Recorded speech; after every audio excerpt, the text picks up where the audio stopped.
কিছু কিছু বউরা কয় শাশুড়ি খুব খারাপ, শাশুড়ি খুব খারাপ। যখন বউর তালে তালে তাল মিলাইয়া শাশুড়িরা চলে তখন ওই শাশুড়িটা খুবই ভালো। যেমন এই বান্ধাকপির মতন, বান্ধাকপিটা আপনি যখন সিদ্ধ জল ফেলাইতেন না তখন বান্ধাকপিটা একটা গন্ধ করে, যখন সিদ্ধ জল ফেলাই দিবেন তখন এটার গন্ধটা যায় গিয়া। এমনই যখন বউর ফুটকির মধ্যে গন্ধ থাকে তখন শাশুড়িও কয় আরে আমার বউ খারাপ, আমার বউ খারাপ। যখন হে বউ আবার কামাই করি শাশুড়ির হাতায় পয়সা আনিয়া দেয় বা বাবার বাড়ি থেকে জিনিস আনিয়া দেয় তখন ওই সব বউরা খুব ভালো। তো এখনের দিনে কালে এগুলোই চলতে আছে। যেমন বান্ধাকপির বড়া খাইতে এমন একটা টেস্ট, কিন্তু দেখলে মনে হয় যে না আর খাইতাম না, আর খাইতাম না, গরুর কাটটা খাবাই এমনই।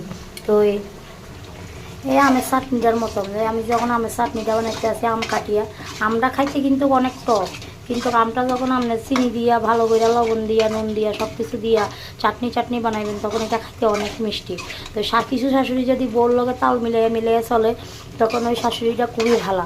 আর যদি কিছু শাশুড়ি তাল মিলাইতে পারে না, বোর অন্যায়তে অন্যায় কয়, তখন ওই শাশুড়িটা এরকম আমের মতো টক হইয়া যায়।